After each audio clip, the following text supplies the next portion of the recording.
નમસ્તે દર્શક મિત્રો,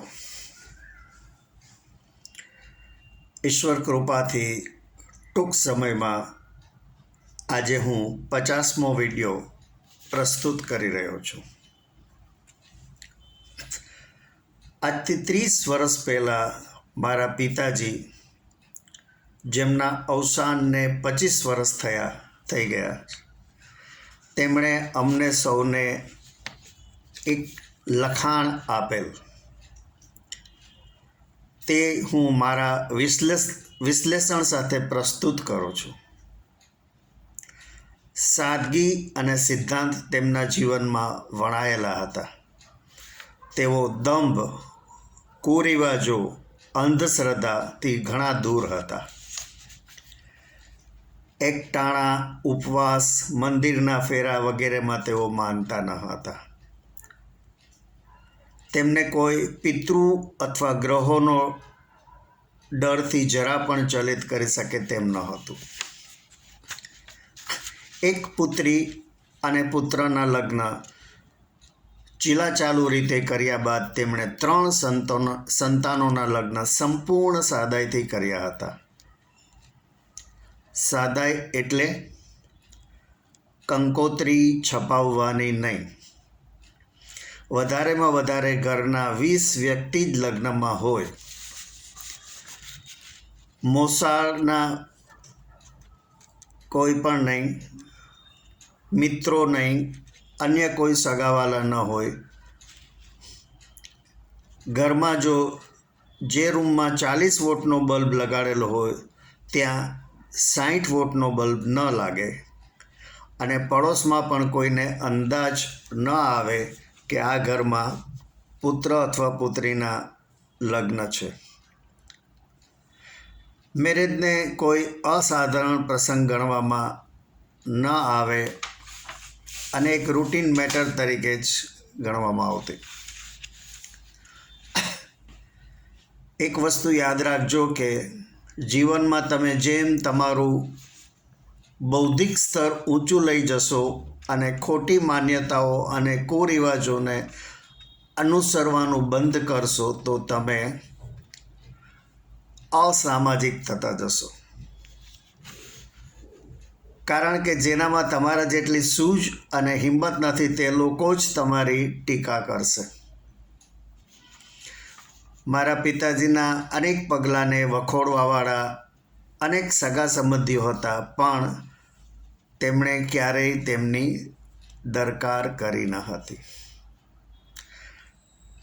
તેમનું જે પ્રેરણાદાયી લખાણ હું પ્રસ્તુત કરવાનો છું તેની સાથે અસહમત થનાર ઘણા લોકો હશે, પણ તેનાથી અમને જરા પણ ફરક નહીં પડે.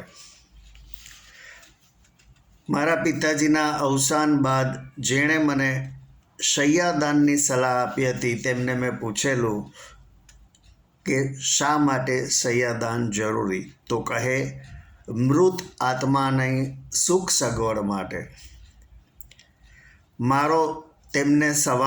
મારા તેમને અમુક સવાલ હતા. એમાં સવાલ એક એ હતો કે ઉપર બેડ્સની વ્યવસ્થા નથી, દરેકે પોતાની વ્યવસ્થા કરવી પડે છે.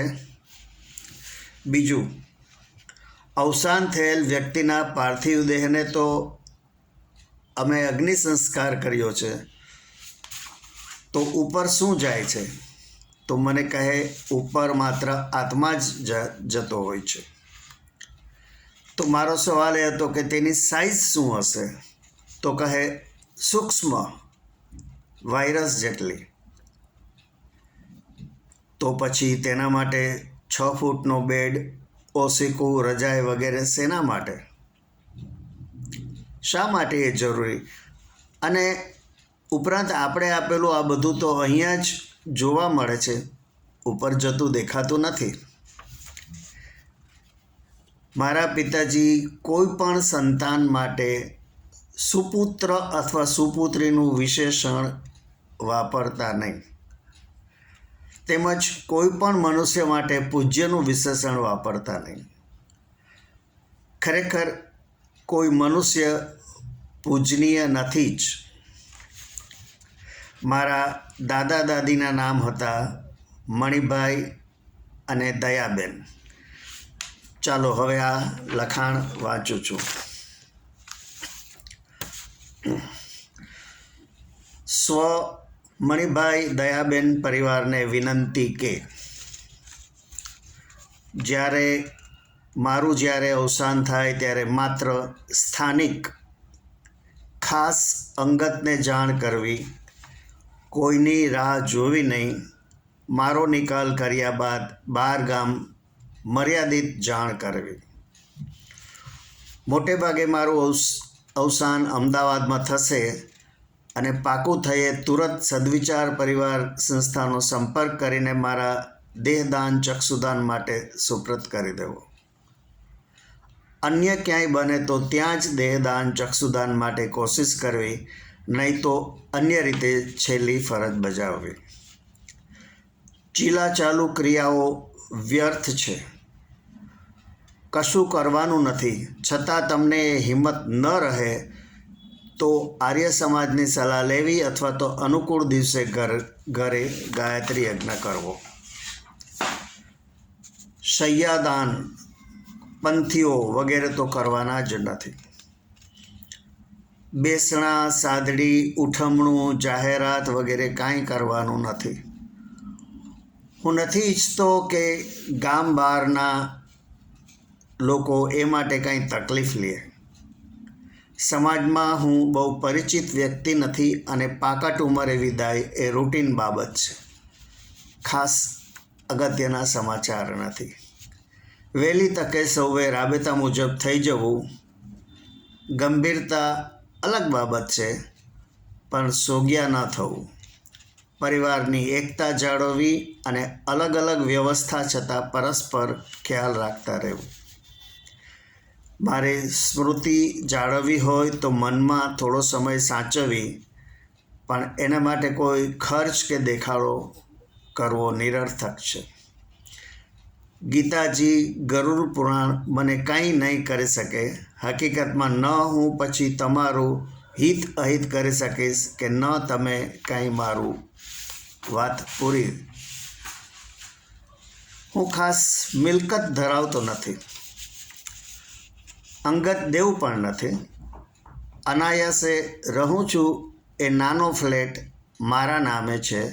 એના પર કોઈ બોજો નથી, સિવાય કે આજની તારીખે એનો દસ્તાવેજ બાકી છે. મારી કોઈ અંગત વસ્તુ નથી, સિવાય કે double cylinder Indian gas connection.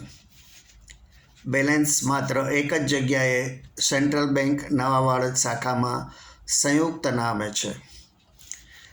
દેહદાન ચક્ષુદાનમાં જે રીતે મળતું હોય તેમ સર્ટિફિકેટ મેળવવું. મૃતદેહ પર કોઈ વિધિ કરવાની નથી. ભોંય પર લેવાનું કે કોઈ દિશાનું મહત્ત્વ નથી. કપડાં જે હોય એ જ રહેવા દેવાના. દીવો, અગરબત્તી, ફૂલ, ફેરા કાંઈ જ નહીં. અગાઉ કહ્યું એમ નદી કિનારે તર્પણ, મુંડન, દાન, દક્ષિણા, ધોળી ટોપી, માસિકો, વરસી વગેરે કશું કરવાનું નથી. લોકો સમજ્યા વગર ડરથી મરનારના અગમ્ય અને સમાજના પ્રત્યક્ષ ડરથી આ બધું કરે છે. 1 મહિનામાં વર્ષી ક્રિયા પત્યાનું આપોઆપ માનવું. ખૂણો પાડીને બેસી રહેવું નહીં. એક પ્રકરણ પત્યે પરિવારની ગાડી પાટા પર અને ગતિમાં રહે એ જોવું. પરિવારના મર્યાદિત વ્યવહાર જાળવવા, ઉપેક્ષા ન કરવી અને હાલી નીકળવું પણ નહીં. પ્રમાણિકપણે અને પરિશ્રમથી દાળ રોટી મેળવતા રહેવું. ભાવિનું વિચારવું, વર્તમાનની વાસ્તવિકતા સ્વીકારવી અને ભૂતકાળમાંથી બોધપાઠ મેળવવો. સાંપ્રદાયિક વગદા થવું નહીં. કુદરતની શક્તિને માન્ય રાખવી, પણ એ માટે કોઈ ક્રિયાકાજની જરૂર નથી. સદવર્તન એ જ પૂજા છે. જયુભાઈ દેવાણી, 7 ઓગસ્ટ 1995. મેં આ લખાણ હતું.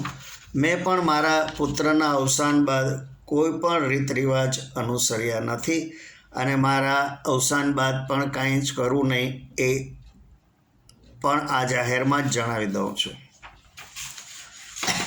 ધનવાન લોકો દેખાડા કરે, પૈસા વેડફે, તેમાં કાંઈ ખોટું નથી, પરંતુ કાલ્પનિક અને સંપૂર્ણ વ્યર્થ ડરને કારણે ગરીબો ઉધારી કરીને અને તેમના પસીનાની કમાઈ વ્યર્થ કુરિવાજોમાં વાપરે એ બિલકુલ હિતાવહ નથી.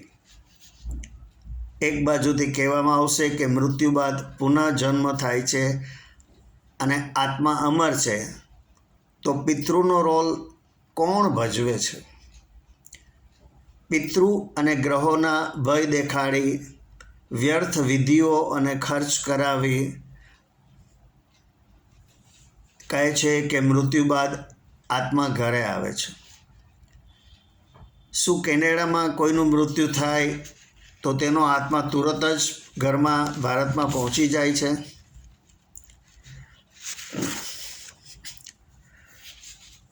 થોડી મુશ્કેલીઓથી ઘેરાયેલા એક વ્યક્તિએ જ્યોતિષની સલાહ લેતા શનિ નડે છે તેવું નિદાન થયેલ. ઉકેલમાં સોનાની વીંટીમાં શનિનું નંગ જડાવી કોઈ ખાસ આંગળીમાં પહેરવાનું પ્રિસ્ક્રિપ્શન આપેલું. થોડા દિવસ બાદ પરિસ્થિતિ વધારે વણસી, કારણ કે શનિ ઉપરાંત સોની પણ ઉઘરાણી કરવા લાગ્યો. આમ શનિ અને સોની બંને નડવા લાગ્યા. બીજા એક વ્યક્તિને મંગળ નડતો હોવાનું નિદાન થયું. ₹5100 એક વિધિ કરાવવાની સલાહ મળી. તેણે કહ્યું, 5100 તો મારી પાસે નથી. 2500 વાળી વિધિ સૂચવાઈ. 2500 પણ ન હોવાથી ઉતરતા ક્રમમાં 1100, 501 અને છેલ્લે 101 વાળી વિધિ પણ સૂચવાઈ. 101 પણ નથી તેવું જણાવતા અકળાઈ ગયેલા જ્યોતિષે કહ્યું, જલસા કરો, મંગળ તમારું કંઈ બગાડી શકે તેમ નથી. ડર આવો રોલ ભજવે છે. એક વ્યક્તિને છાતીમાં દુખાવો ઉપડતા હોસ્પિટલવાળાએ એન્જિયોપ્લાસ્ટીનું જરૂર પડશે તેવું કહ્યું અને તાત્કાલિક દાખલ થવાનું કહ્યું. દાખલ થતી વખતે એક ફોર્મ ભરાવ્યું, જેમાં તેણે પોતાનું નામ, ઉંમર, જન્મ તારીખ, પોતે શું કરે છે એ બધું લખવાનું હતું અને નીચે સહી કરવાની હતી. પોતે શું કરે છે એ લખવામાં એમણે લખ્યું, ઓફિસર CBI.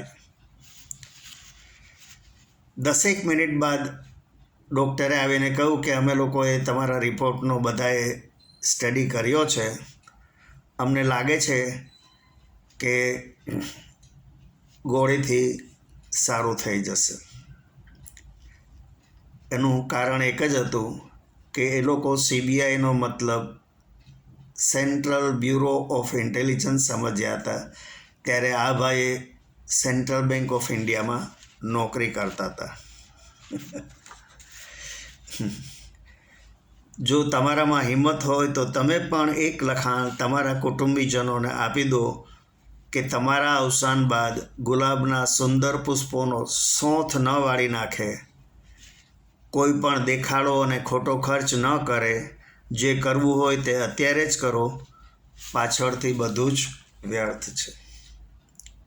આપને જો મારી આ વાત ગમી હોય તો મારા વિડીયોને લાઈક કરજો, આપના ગ્રુપમાં શેર કરજો અને મારી ચેનલને સબસ્ક્રાઈબ કરજો. આવજો. આભાર.